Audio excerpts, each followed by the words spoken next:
반갑습니다. 오늘의 말씀은 사도행전 8장입니다.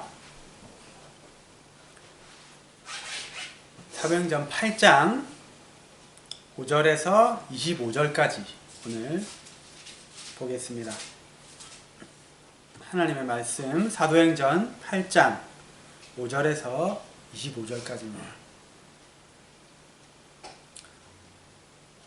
오늘은 저희가 이곳에서 마지막으로 예배를 드리는 날입니다. 저희가 내일 이사를 가는데 정말 저희가 이곳에 산 지 한 2년 반 정도 되었거든요. 하나님께서 저희 부부에게는 처음으로 이렇게 둘이서 이제 신혼살림을 살 수 있는 집으로 허락해 주셨고, 그리고 특별히 우리에게 의미가 있는 것은 우리 뉴 패밀리 교회를 이곳에서 하나님께서 개척시키셨습니다. 그래서 정말 감사드리고 그러한 추억이 있는 장소를 떠나게 하시고, 이제 다음 주부터는 새로운 곳에서 예배를 드릴 텐데 그곳에서도 하나님께서 하실 일들을 기대하고 그곳에서도 계속 하나님께 예배 드리는 일이 이어질 것입니다. 자, 사도행전 8장 5절에서 25절까지 천천히 한 목소리로 읽겠습니다. 시작. 빌립이 사마리아 성에 내려가 그리스도를 백성에게 전파하니 무리가 빌립의 말도 듣고 행하는 표적도 보고 한마음으로 그가 하는 말을 따르더라. 많은 사람에게 붙었던 더러운 귀신들이 크게 소리 지르며 나가고 또 많은 중풍병자와 못 걷는 사람이 나으니 그 성에 큰 기쁨이 있더라. 그 성에 시몬이라 하는 사람이 전부터 있어 마술을 행하여 사마리아 백성을 놀라게 하며 자칭 큰 자라 하니 낮은 사람부터 높은 사람까지 다 따르며 이르되 이 사람은 크다 일컫는 하나님의 능력이라 하더라. 오랫동안 그 마술에 놀랐으므로 그들이 따르더니 빌립이 하나님의 나라와 및 예수 그리스도의 이름에 관하여 전도함을 그들이 믿고 남녀가 다 세례를 받으니 시몬도 믿고 세례를 받은 후에 전심으로 빌립을 따라다니며 그 나타나는 표적과 큰 능력을 보고 놀라니라. 예루살렘에 있는 사도들이 사마리아도 하나님의 말씀을 받았다 함을 듣고 베드로와 요한을 보내매 그들이 내려가서 그들을 위하여 성령 받기를 기도하니 이는 아직 한 사람에게도 성령 내리신 일이 없고 오직 주 예수의 이름으로 세례만 받을 뿐이더라. 이에 두 사도가 그들에게 안수하매 성령을 받는지라. 시몬이 사도들의 안수로 성령 받는 것을 보고 돈을 들여 이르되 이 권능을 내게도 주어 누구든지 내가 안수하는 사람은 성령을 받게 하여 주소서 하니 베드로가 이르되 내가 하나님의 선물을 돈 주고 살 줄로 생각하였으니 내 은과 네가 함께 망할지어다. 하나님 앞에서 내 마음이 바르지 못하니 이 도에는 네가 관계도 없고 분깃될 것도 없느니라. 그러므로 너의 이 악함을 회개하고 주께 기도하라.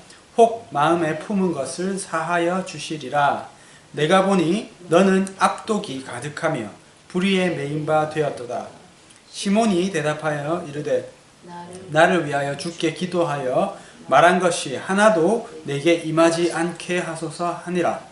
두 사도가 주의 말씀을 증언하여 말한 후 예루살렘으로 돌아갈새 사마리아인의 여러 마을에서 복음을 전하니라. 아멘.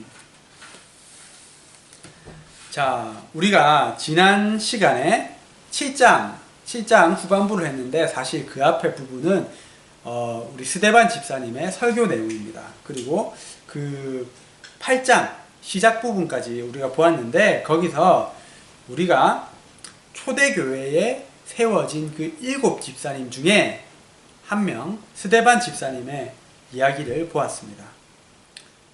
스데반 집사님은 은혜와 성령이 충만한 사람이었습니다. 그리고 그 마음에 예수님의 복음을 전하고자 하는 그 열망이 가득해서 복음을 담대히 전했던 사람입니다.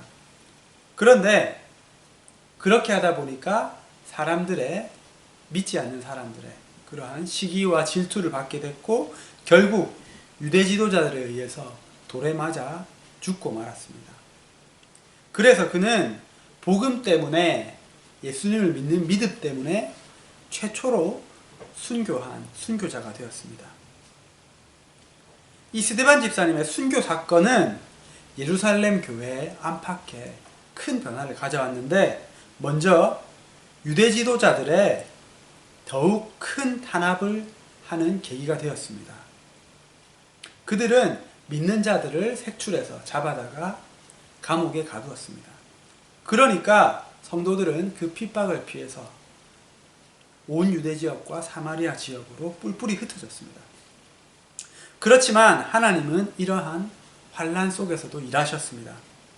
핍박을 통해서 흩어진 자들은 가는 곳마다 두루다니며 예수 그리스도의 복음을 전파했습니다. 그래서 예루살렘뿐만 아니라 온 유대와 사마리아까지 너희가 내 증인이 되리라 하신 그 예수님의 말씀이 이루어진 것입니다. 우리가 지난 시간에 이것을 보면서 핍박이 오히려 그 복음의 불씨를 퍼뜨리는 것을 우리가 보았습니다. 이 일이 옛날에만 있었던 것이 아니라 지금도 동일하게 예수님을 믿음으로 핍박받는 그곳에 아이러니하게 더 복음이 번져나가고, 그리고 그 성도들의 믿음이 더 뜨거워지고, 그런 것들을 우리가 보았습니다.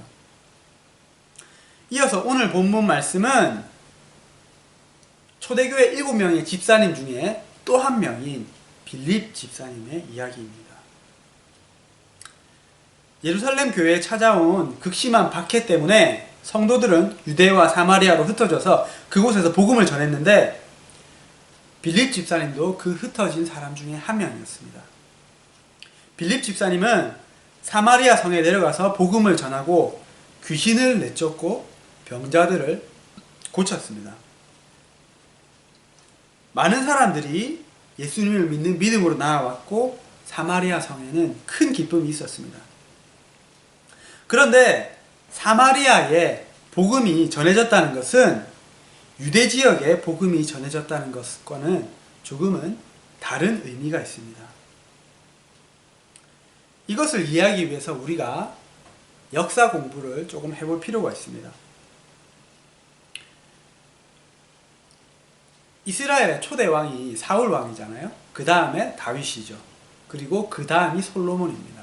이 솔로몬 왕은 처음에는 참 아버지 다윗처럼 하나님을 사랑하고 하나님께 정말 전심으로 예배하는 그러한 예배자였습니다. 그런데 이후에 수많은 아내들을, 외국에서 데려온 아내들을 맞이하면서 그들로 인해서 정말 하나님을 떠나 다른 신들을, 우상들을 섬기게 되었습니다. 그 결과 하나님은 솔로몬에게 내가 나라를 쪼개서 네 신하에게 주겠다, 그렇게 말씀하셨습니다. 그래서 솔로몬의 아들 르호보암 시대에 이스라엘은 남유다와 북이스라엘로 갈라지게 됩니다. 남쪽에 유다 지파가 남아있고 북쪽 나머지 10지파는 떨어져 나간 것입니다.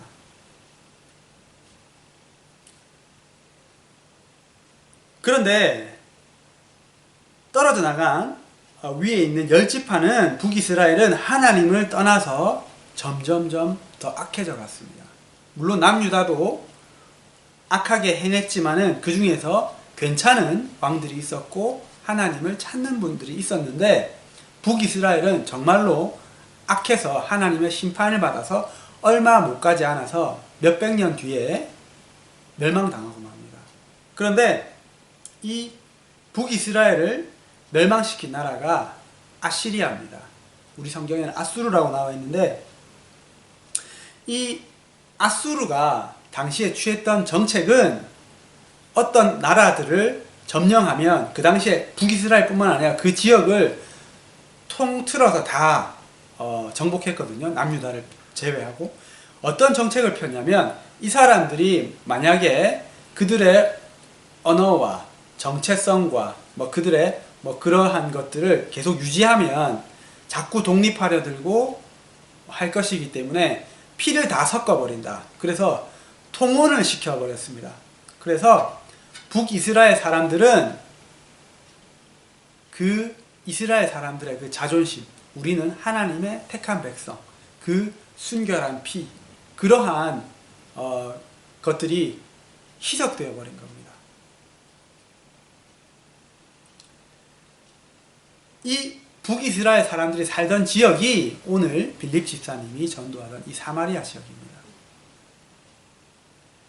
반면에 다니엘 혈통을 계속 지켜왔던 하나님의 은혜로 바벨론의 그러한 지배를 받았지만은 계속해서 그 피를 이어갈 수 있었습니다. 이 사람들은. 어쨌든 이렇게 다니엘 혈통을 지켜온 남유다 사람들은 이러한 사마리아 사람들을, 피가 섞여버린 사마리아 사람들을 개처럼 취급했습니다. 이러한 배경 때문에 우리가 예수님 시대를, 사복음서를 보면 사마리아 사람들과 유다 사람들이 사이가 안 좋아서 예수님이 이렇게 갈릴리에서 사마리아를 거쳐서 유대 땅으로 가려고 하시니까 못 가도록 막게 하고, 그래서 돌아가야 되고, 이러한 일들도 나오죠. 자, 어쨌든 이러한 배경 때문에 예수님 시대와 우리가 지금 보고 있는 이 사도행전 시대에도 유대와 사마리아에는 미움과 적개심이 있었습니다. 자, 우리 기지개를 한번 쭉 펴겠습니다.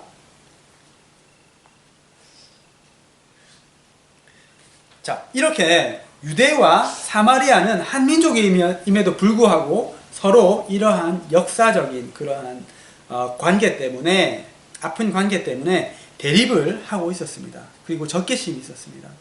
그렇기 때문에 유대에 속한 예루살렘이 유대의 수도거든요. 그래서 유대에 속한 이 예루살렘 성도들이 사마리아에 가서 복음을 전한 것은 특별한 의미가 있는 것입니다. 저는 크리스찬으로 살아가면서 때때로 굉장히 멋진 경험을 합니다. 어떤 경험이냐면 세계 어느 곳을 가도 하나님을 믿는 사람들, 예수님을 믿는 사람들을 만나면 정말 언어는 잘 통하지 않을지라도 마음이 통하고 왠지 모르게 편안하고 기쁘고 막 그러한 마음이 있습니다. 저희가 요즘에 만나서 교제하는, 제가 여러 번 말씀드렸던 그 호주인 부부도 정말 우리가 다른 공통점은 없잖아요. 심지어 말도 그렇게 잘 통하지 않아요. 그런데 우리가 서로 하나님을 믿는 그런 사람이란 이유로 카페에서 옆자리에 앉아 우연히 만났는데도 지금 거의 매주 만나서 서로를 위해서 기도하고 삶을 나누고 그렇게 함께하는 동역자가 되었습니다. 이렇게 하나님을 믿는 이 믿음은 우리를 하나로 만듭니다. 왜냐하면 예수님 안에서 우리는 진짜로 한 가족이기 때문입니다. 더 나아가서 믿음은 원수도 하나가 되게 합니다. 우리가 오늘 본 예루살렘 성도들과 그리고 사마리아 성도들이 예수님을 믿는 믿음 안에서 하나가 된 것 같이 이렇게 원수들도 하나님 안에서는 하나가 되는 것입니다. 우리나라와 일본은 역사적으로 아픈 기억이 있습니다. 그래서 자연적으로 한국 사람이라면 일본 사람에 대해서 반감을 가지고 적대감을 가지게 됩니다. 그런데 우리가 예수님을 믿는 일본 사람들을 만나면, 그리고 그들이 예수님을 믿는 한국 사람들을 만나면 얘기가 달라집니다. 그렇게 서로 대적관계에 있는 나라일지라도 하나님을 믿는 사람들을 만나면 그들은 하나가 됩니다. 그리고 화합하는 축복을 만들어냅니다. 사마리아에 복음이 전해진 것의 또 다른 의미는 복음이 민족과 국경의 벽을 넘었다는 것입니다. 예수님은 물론 사마리아에 가서 복음도 전하셨고, 그리고 갈릴리 주변 다른 나라에 가서도 복음을 전하셨습니다. 그런데 초대교회가 생겨나고, 예루살렘에 초대교회가 생겨나고 복음이 거기서 시작되었는데, 교회가 거기서 시작되었는데, 사마리아는 유대인으로부터 시작된 복음이 국경을 넘어선 첫 시작점이었습니다. 우리가 사마리아도 어차피 이스라엘 땅이기 때문에 국경이라고 할 수는 없지만은, 어쨌든 다른 민족과 피가 섞여버린 이스라엘 사람들, 그렇게 다른 민족으로 가는 그 첫 시작점이라는 것입니다. 하나님은 아브라함을 부르셨을 때 이렇게 말씀하셨습니다. 내가 너로 큰 민족을 이루고 내게 복을 주어서 내 이름을 창대하게 하리니 너는 복이 될지라. 그런데 하나님은 이 복을 아브라함과 그 자손들에게만 한정시키겠다 말씀하시지 않았습니다.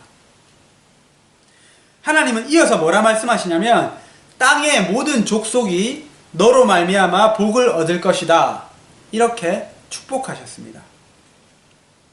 하나님이 아브라함을 부르셨을 때 그와 그의 택한 백성, 자기의 선민 이스라엘 백성들만 복을 주시려고 한 것이 아니라, 그를 통해서, 그리고 이스라엘 민족을 통해서 모든 민족에게 복을 주시려 했던 겁니다. 무슨 복이냐면 예수 그리스도를 통한 구원의 복.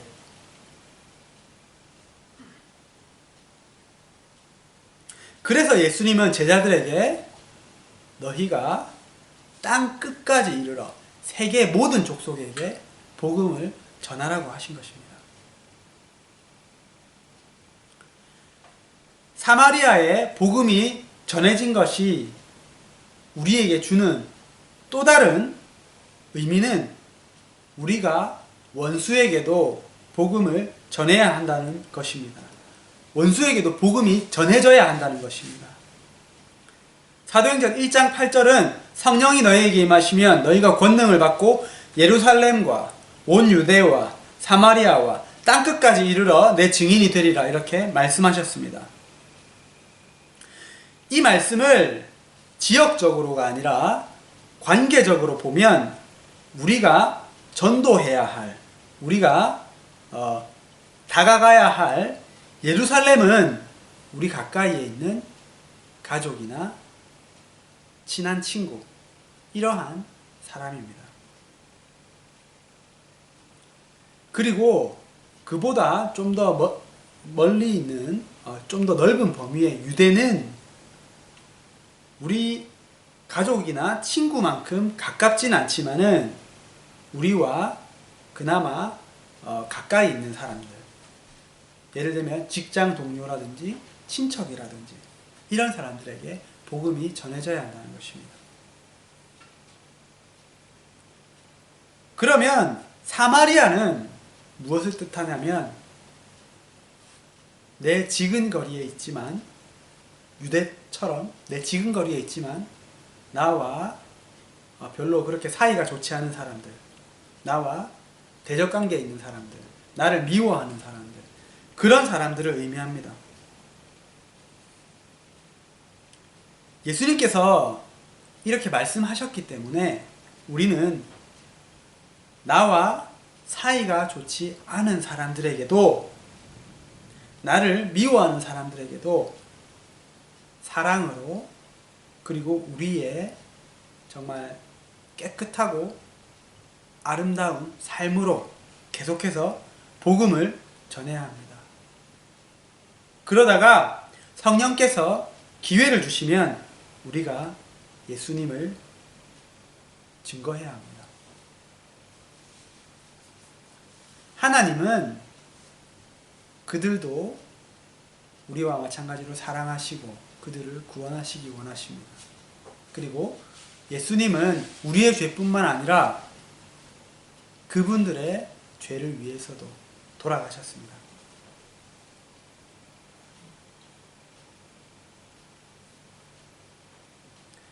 예루살렘에 남아있던 사도들은 사마리아도 하나님의 말씀을 받았다는 소식을 듣고 베드로와 요한을 파송했습니다. 두 사람은 사마리아로 내려가서 그들이 성령 받기를 기도했고 두 사람이 그 사람들에게 안수하자 성령께서 임하셨습니다. 누가는 이 일을 15절 16절에 이렇게 기록했습니다. 그들이 내려가서 그들을 위하여 성령 받기를 기도하니 이는 아직 한 사람에게도 성령 내리신 일이 없고 오직 주 예수의 이름으로 세례만 받을 뿐이더라. 사마리아 사람들은 빌립에게서 하나님의 나라와 예수 그리스도의 복음을 듣고 믿었고 예수님의 이름으로 세례까지 받았습니다. 그런데 우리가 이 말씀을 읽어보면 그것만으로는 충분치 않다. 이렇게 누가가 말하고 있는 것이 느껴집니다. 우리가 사도행전 한 10장쯤 더 지나서 18장, 19장에 보면 오늘 본문과 비슷하게 일맥상통하는 그러한 내용의 말씀들이 나옵니다. 제가 한번 읽어보겠습니다. 18장 24절에서 26절까지입니다. 알렉산드리아에서 난 아볼로라 하는 유대인이 에베소에 이르니 이 사람은 언변이 좋고 성경에 능통한 자라. 그가 일찍이 주의 도를 배워 열심으로 예수에 관한 것을 자세히 말하며 가르치나 세례 요한의 세례만 알 따름이더라. 그가 회당에서 담대히 말하기 시작하거늘 브리스길라와 아굴라가 듣고 데려다가 하나님의 도를 더 정확하게 풀어 이르더라. 이 아볼로는 나중에 사도 바울과 같이 이방인의 복음 전도에 굉장히 큰 역할을 하는 사람입니다. 이 아볼로는 우리가 방금 읽었던 것처럼 언변도 좋았고 성경도 능통했을 뿐만 아니라 일찍이 어렸을 때부터 주의 도를 배워서 열심으로 예수에 관한 것을 자세히 말하고 사람들에게 가르쳤던 사람입니다. 그런데 이 사도행전의 저자인 누가는 이 아볼로에게도 무언가 부족한 것이 있었다. 그가 예수 그리스도의 세례만 알 뿐이더라. 이렇게 말하고 있는 것입니다. 그리고 브리스길라와 아굴라가 이 사람의 열심과 그가 전도하는 것을, 말씀 전하는 것을 보고 불러다가 하나님의 도를 더 정확하게 풀어 가르쳤다고 말씀하고 있습니다. 이 부부가 이 아볼로에게 무엇을 가르쳤는지 성경은 말씀하고 있지 않지만 저는 이 부부가 아볼로에게 성령의 도를 가르치지 않았을까 생각합니다.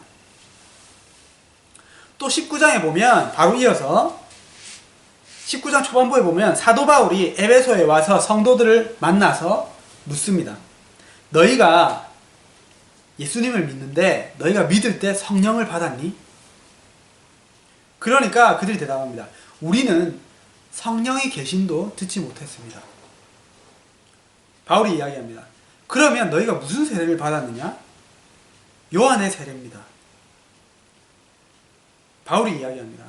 요한이 회개의 세례를 베풀며 백성에게 말하되 내 뒤에 오시는 이를 믿으라 하였으니 이는 곧 예수라. 그들이 듣고 주 예수의 이름으로 세례를 받으니 바울이 그들에게 안수함에 성령이 그들에게 임하심으로 방언도 하고 예언도 하니 모두 12사람쯤 되더라. 이 에베소 성도들은 복음도 들었고 믿음도 있었습니다. 예수님도 믿었습니다. 그렇지만 성령을 받지 못했습니다. 그래서 사도 바울이 그들에게 안수해서 성령이 임하게 했던 것입니다. 예수님도 우리가 앞서서 보았던 것처럼 계속해서 제자들에게 성령 받아라, 성령 받아야 된다 이렇게 말씀하셨습니다. 그리고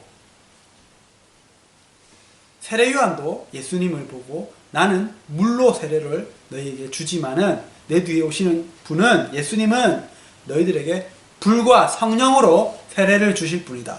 그렇게 해서 예수님이 오신 목적은 죄사함과 그리고 성령을 주러 오신 이 두 가지 목적으로 오신 것을 알 수 있습니다. 이렇게 사도행전의 말씀은, 그리고 사복음서 말씀은 우리가 복음을 듣고 예수님을 믿는 것 굉장히 중요하죠. 그렇지만은 이와 더불어서 성령 받는 것 또한 굉장히 중요하다고 거듭해서 강조하고 있습니다. 그 이유는 성령을 받지 못한 믿음은 온전하지 않기 때문입니다. 우리는 예수님을 믿음으로 죄 씻음을 받지만 그 이후로 예수님의 사람으로 살아가기 위해서는 성령의 동행하심과 성령님의 능력이 필요합니다.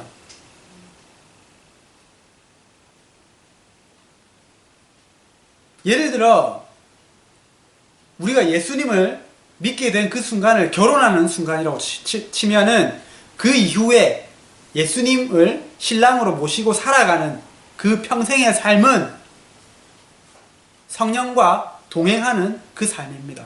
우리가 이 결혼하는 것에만 포커스를 맞추면 안 됩니다. 우리도 지금 결혼 생활을 하지만은 이 결혼까지 골인하는 것도 중요하지만 그 이후의 삶이 훨씬 더 중요하고 훨씬 더 깁니다. 이 삶을 인도해 주시는 분이 성령이십니다.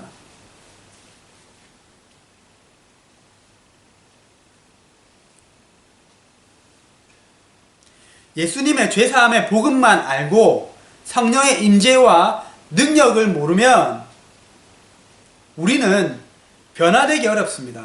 성화되기 어렵습니다. 사탄을 대적하고 말씀대로 말씀을 보고 읽고 머리로는 알지만 그 말씀을 살아낼 능력이 없습니다. 교회에 10년, 20년 다니지만 내가 변화되지 않는 것은 성령을 받지 못했기 때문입니다.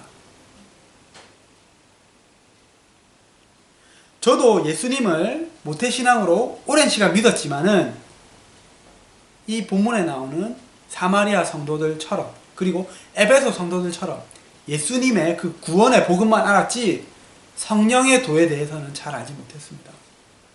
그런데 하나님의 은혜로 그것을 가르쳐 주시는 분을 만났고 그것을 깨닫고 그것을 점점 더 알아가고 배워가고 성령과 동행하는 삶을 살기 시작했습니다. 우리는 진짜 힘있는 진정한 그리스도인으로 살아가기 위해서는 반드시 성령을 받아야 합니다. 이것은 선택 과목이 아니라 필수입니다. 우리가 예수님을 믿고 예수님의 죄사함을 받는 것이 필수 과목인 것처럼 성령을 받고 성령과 함께 동행하며 살아가는 이것 역시 필수 과목인 것입니다.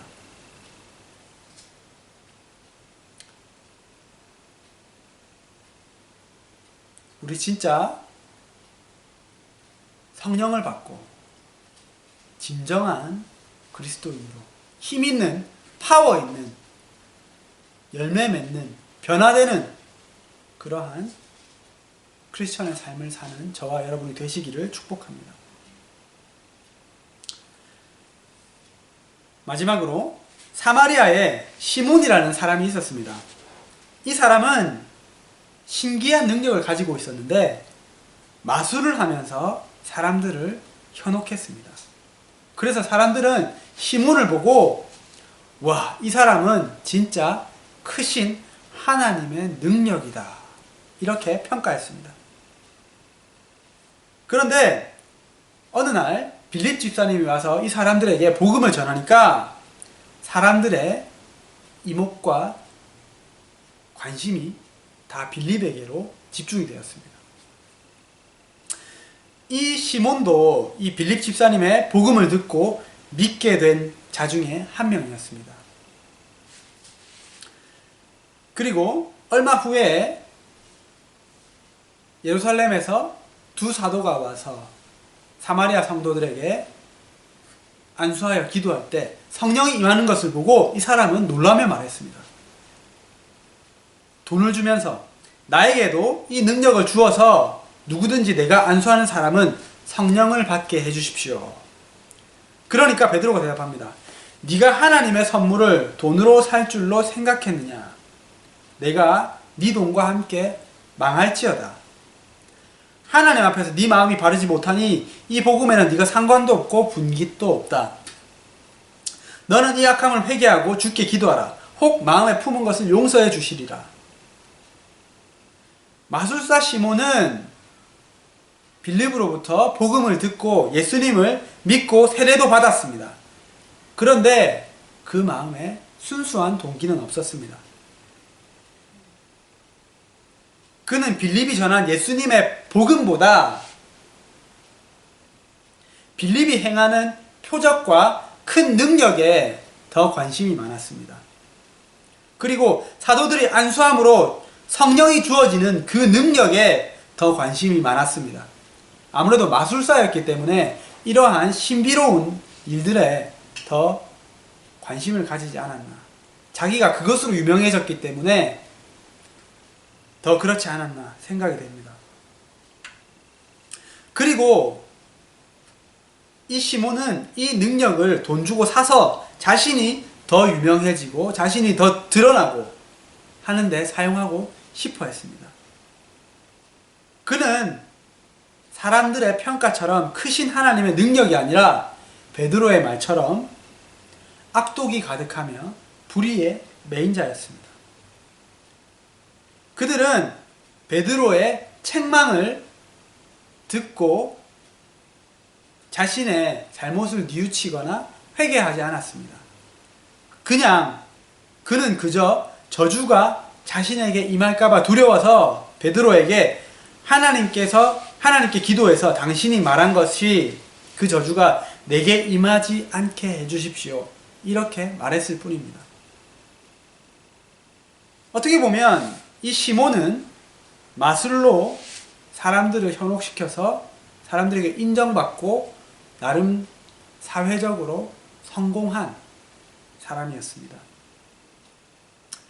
그렇지만 사마리아의 복음이 전해지고 성령의 능력이 나타나자 사람들의 그 관심이, 이목이 빌립과 사도들에게 집중되었습니다.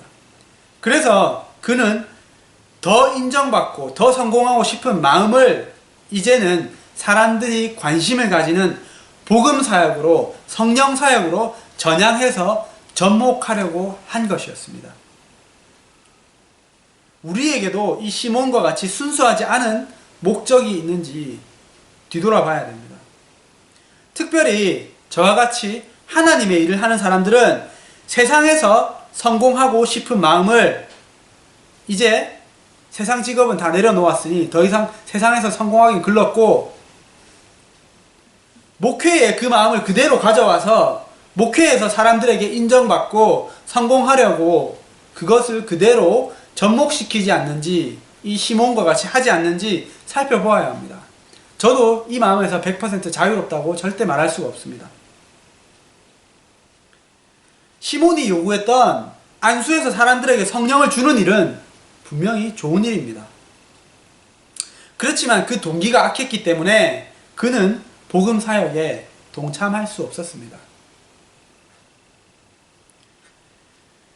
성령이 주시는 능력으로 말씀을 아무리 잘 전하고 기적이 심지어 일어난다고 해도 그 중심에 내가 이 일을 함으로써 교회의 성도들의 숫자를 늘리고 내가 유명해지고 내가 성공하는데 사람들로부터 인정받는데 더 마음이 있다면 그 사역자는 복음에는 관계도 없고 분깃도 없는 사람인 것입니다. 목회를 하는 사람뿐만 아니라 우리 모두가 이 마음을 조심해야 됩니다. 입으로는 하나님의 나라와 의를 위해 복을 달라고 합니다. 하나님, 저 돈 많이 벌게 해주세요. 그러면 하나님 위해 이것도 하고 이것도 하고 이것도 하겠습니다. 만약에 그 마음이 진심이고 하나님 앞에서 떳떳하다면 하나님께서 축복을 해주실 것이라고 믿습니다. 분명히 이것도 하나님의 그 섭리에 따라, 하나님의 판단에 따라 다른 것이지만 하나님께서 축복을 해주실 수 있습니다. 그런데 말은 그렇게 하지만 마음 깊은 곳에는 그것보다 그것을 통해서 내 꿈을 이루고 내 야망을 이루고 그 축복을, 하나님이 주시는 그 축복을 이용하려고만 하지는 않는지 분명히 자신을 돌아봐야 될 것입니다.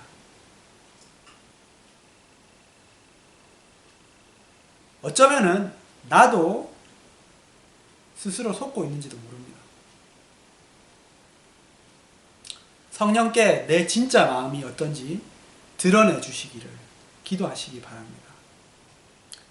하나님은 내 마음속에 모든 깊은 것도 아시고 속지 않으시는 하나님입니다. 우리 마음에 이러한 바르지 못한 동기가 발견된다면 하나님 앞에서 솔직하게 자백하시고 회개하시기를 축복합니다.